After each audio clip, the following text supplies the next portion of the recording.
Jin sabro ini menetap di darah manusia, menetap di darah manusia untuk mengontrol saraf manusia agar gampang menerima bisikan jin luar seperti dari jin tibir, jin wasnan dan jin-jin lainnya. Ketika membisiki manusia ini cepat diserap Oh, jadi ini apa sih, setan yang suka berada di tubuh manusia, di darah manusia. darah ya. Makanya Iya. harus berbekam itu untuk Saya salah satunya mengeluarkan si jin sabru ini.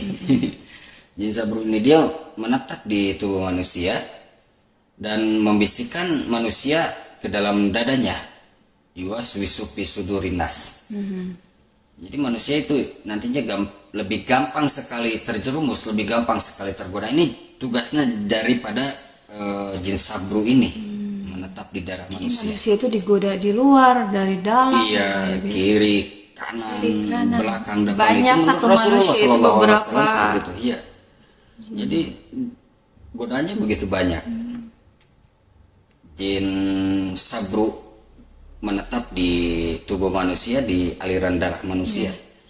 Makanya ketika gemar berpuasa sunnah itu mempersempit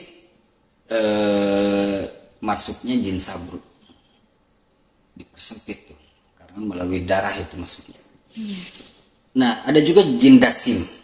Nah, jin dasim ini tugasnya mengganggu rumah tangga nih, mengganggu rumah tangga, menjadikan orang rakus.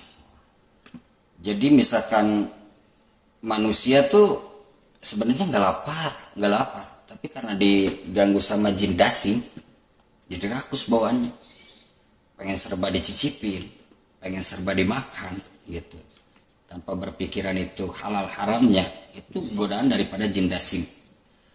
Terus jin dasim ini menggoda rumah tangga manusia agar bercerai. Nah, jin dasim ini tidak akan kembali ke istana iblis sebelum orang yang digodanya itu bercerai. Makanya kita harus berlindung tuh daripada godaan setan. Jadi nggak akan kembali tuh ke saking istiqomahnya. Gimana Terus caranya agar suami istri itu berantem? Iya, agar berantem, suasana rumah tuh Suasana rumah. panas rasanya. Kalau suami kerja malas untuk pulang karena pulang pasti berantem nih. Begitu gitu kan? juga dengan orang tua dan anak mungkin ya, Be? Iya, orang tua dan anak bawaannya terus-terusan. Si orang tuanya ngomel-ngomel terus, anaknya dijadiin ujian juga, Jadi pembangkang. membangkang. Ini, iya ini daripada godaan yang didatangkan oleh jin dasim ini. Jin dasim ini di tiap rumah manusia ini, jin dasim ini terus-terusan menggoda agar keadaan rumah itu memanas terus, antara orang tua dan anak, antara istri dan suami. Pokoknya tuh berantem terus, saling mencurigai terus. Nah, sebelum terjadi perceraian itu dia tuh terus godain terus tuh, si jin dasim ini. Bagaimana caranya untuk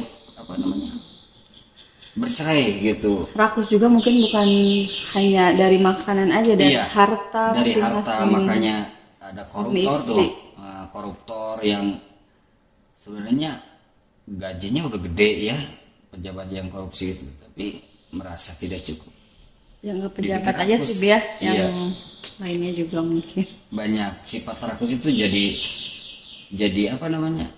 tidak merujuk ke satu hal seperti makanan saja, bisa ke harta juga kan, atau jabatan, karir kan, banyak. Makanya jin dasim ini itulah tugasnya untuk membuat manusia menjadi rakus dan menggoda di dalam rumah agar rumah itu suasananya panas, suami istri bisa bercerai, ataupun posisi anak dan orang tua tuh bisa bertikai terus. Seperti itu godaan daripada jin dasim. Ada juga jin dari Masaud. Ini jin Masaud itu menggoda manusia itu untuk berwatak namimah, adu domba. Iya, adu domba. Sekarang kan lagi marak juga kan, ustadz sama ustadz Jadi domba. diadu Habib domba. dan Subhanallah, diadu domba. terus lagi marah tentang nasab juga, ya Abi nggak ikut-ikutan gitu, apalagi kita yang nggak ngerti apa-apa. Iya. Jangan ikut apa namanya, ikut berbicara kalau misalkan itu bukan ahlinya. Tentang apa, halal haram musik kemarin, yang jelas itu yang berbicara itu orang alim semua tuh. Iya. Para ustadz tuh, guru-guru kita tuh orang-orang alim semua, mereka sudah apa namanya, usianya udah diserahkan untuk agamanya Allah Subhanahu wa taala. Kita yang nggak ada apa-apanya, nggak ada perjuangan apa-apa, ikut komen gitu dengan mudah gitu, malah memanas-manasi suasana. Nah ini udah digoda tuh sama jin Masaud, udah berwatak namimah, mengadu domba. Ya, itu godaan daripada jin Masaud agar manusia itu berwatak namimah, senang mengadu domba. Ada juga selanjutnya jin abyad. Apa sih tugas daripada jin abyad ini? Ini jin abyad ini terkhusus atau terfokus menggoda kiai, ustadz gitu, santri-santri, orang ahli ibadah. Ini tugasnya daripada jin abyad. Jadi menggodanya tuh kepada orang pintar. Orang pintar di sini bukan dukun ya. Orang berilmu. Orang berilmu, orang paham agama ataupun paham dalam suatu hal ilmu. Iya. Ataupun orang yang ahli ibadah, ataupun orang yang sedang mempelajari satu bidang ilmu agama ataupun ilmu lainnya. Nah, jin abyad ini tugasnya agar orang-orang tersebut merasa lebih baik daripada orang lain. Akhirnya apa yang dia lakukan sia-sia, malah mendapat murka Allah Subhanahu wa taala. Jadi sifat iblis pertama tadi, merasa diri lebih baik daripada yang lain, takabur. Makanya hati-hati nih, yang ahli ibadah, rajin sholatnya, rajin saum sunahnya, ataupun misalkan pakar dalam agama, jangan menganggap orang lain ahli pendosa, menganggap orang lain lebih tidak layak masuk surga. Surga bukan milik kita, Bung. Kita nggak jualan surga. Surga itu dikuasakan oleh Allah Subhanahu wa taala untuk yang Allah ridhoi. Jadi jangan menjas orang. Wah, ini ahli maksiat, nggak cocok masuk surga. Boleh jadi yang lebih dulu masuk surga itu orang yang kita jas tadi, yang ahli maksiat, karena dengan tobatnya dia masuk surga.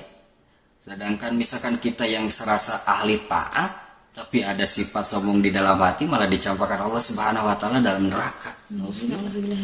Makanya tugas daripada jin abyad ini yaitu menggoda manusia agar merasa paling taat daripada yang lain, merasa paling pintar daripada yang lain, merasa paling mulia daripada yang lain.